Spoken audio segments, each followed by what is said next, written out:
I'm going to invite us all to go through a little exercise here. And I'm going to also invite you, if you are, please do not do this. If you are driving a vehicle or operating any heavy machinery, put it on hold and do this later. But what I'm going to invite you to do, I've just stated the world of the past no longer exists. And though people say, yeah, you know, and that there are things that we miss. This is an opportunity for us to set just a few moments aside and do for ourselves what is yet to be done in a mainstream, large-scale public way, and that is mourn that passing.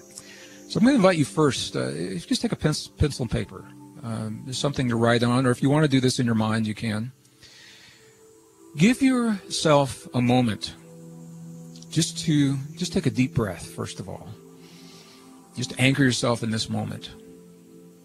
And acknowledge that your world has changed, and that the things that once played a role, some of them were a big role, some were a small role in your lives, they're gone, and that you miss them. This is the key, and it's okay to miss those things.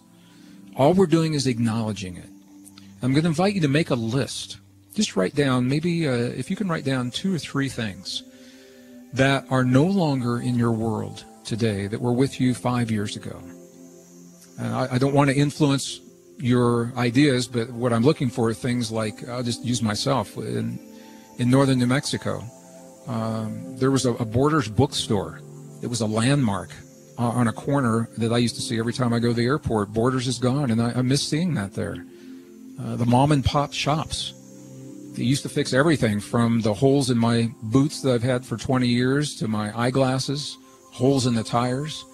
The neighborhoods have changed, and I miss that. I was thinking about this the other night and talking to my wife. We both miss the feeling that we've had enough time for all the things we want to do. We feel that the world is moving so fast in our world, and we miss the sense that we had the time to do everything and not feeling that pressure. So these are some ideas. So I'm going to give you just a minute or so here to write down the things that you miss.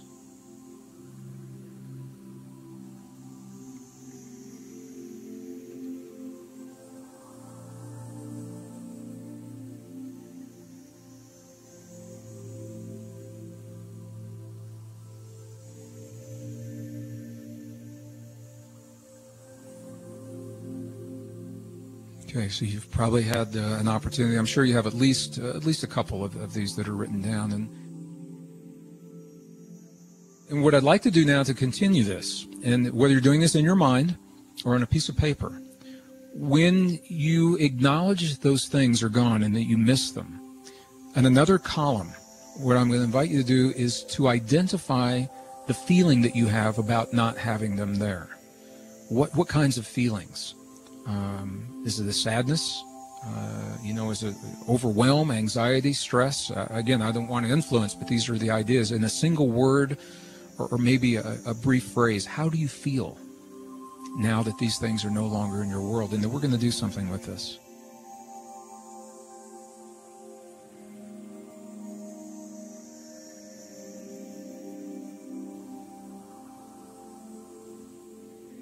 Okay, and maybe take one more deep breath, just to anchor that we've completed this.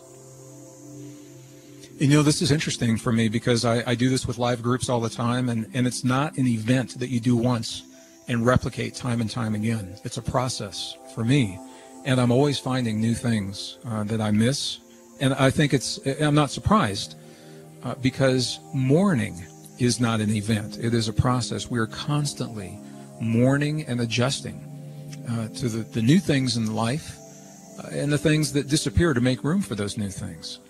This is a very healthy thing to do because what it does is emotionally, psychologically, it frees up the space so that we can embrace all of these really beautiful things. And then we're going to get into some of those here in just a moment. All right, so now you've got a list of the things you miss. You've got a list of the feelings that you've had. Now I'd like to go through a little exercise. The best science of our time has shown us that our hearts have their own neural network, their own neural pathway, brain-like cells embedded into the heart tissue. They carry their own memories. And this is why in a heart transplant, the memories of the person who donates the heart often become activated in the person that receives the heart, even though it wasn't their experience. That's how real this neural network is that I'm talking about. So our ancestors for 5,000 years, they have always said to us that change, our ability to adapt to change in life, begins with the change in our hearts. And that's why so many of their traditions that I've studied are focused in the heart. And one of the first things that our ancestors invite us to do, and that the best science of our time is showing us, is that if we can focus our attention in our heart center, move our awareness from our mind into our heart. And one of the ways to do that is to simply, gently touch your heart center in a way that's comfortable for you. Just touch in the center of your chest, lightly with your fingertip, or maybe two fingertips, or an open palm. Some people use a prayer mudra, and they nestle their prayer mudra into the sternum in their chest, gently.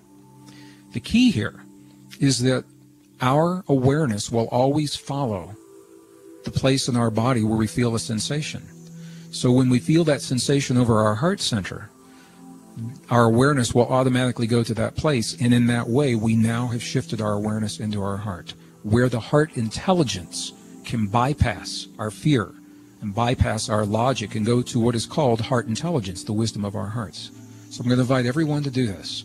Gently touch your heart center in a way that's comfortable for you. Remember to breathe and allow your awareness to move to that place. Now it's from this place we're going to make use of the list that we've just created.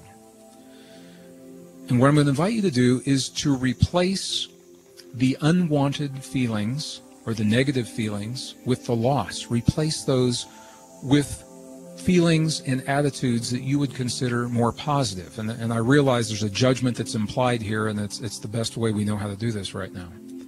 So for example, if you are feeling stress around the things that are gone in your life, you can breathe and replace that stress with a sense of neutrality, where you take the significance out of that loss.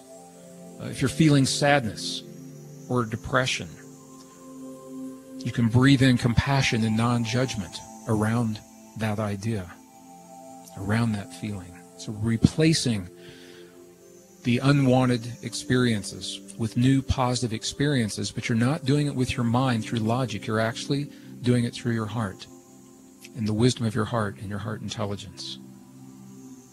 If you're feeling anxiety, you can replace that with calm and peace. Breathe in calm and peace to replace the anxiety. If you're feeling overwhelmed, breathe in ease and peace to replace that sense of overwhelm. If you're feeling guilt over something in the past, breathe in compassion and non-judgment for yourself when it comes to that guilt. And these are all facets of mourning a world that no longer exists. Now, the thing to do here is to continue to do this after our program today. Do it before you go to bed tonight. Do it when you wake up in the morning. You continue this. You breathe until you feel a shift or a change in your body.